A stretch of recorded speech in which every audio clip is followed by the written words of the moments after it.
ย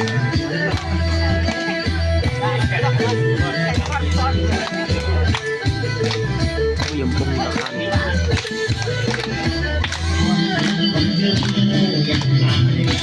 บาแสงเรือไม่ดีโลอัม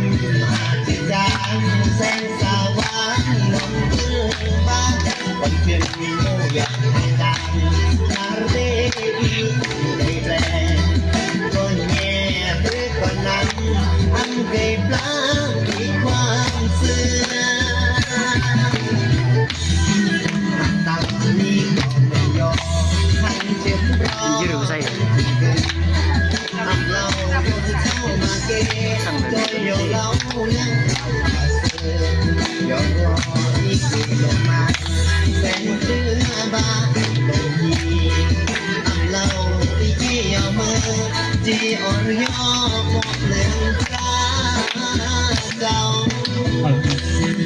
ขอเสียงนะขอเสียงนะบนมือที่เกิดแล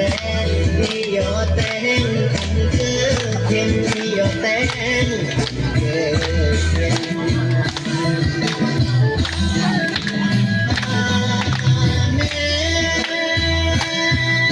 เสียงอีสานเสียงอีสาน ยังลายจะไม่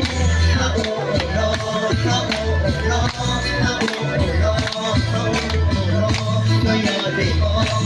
để không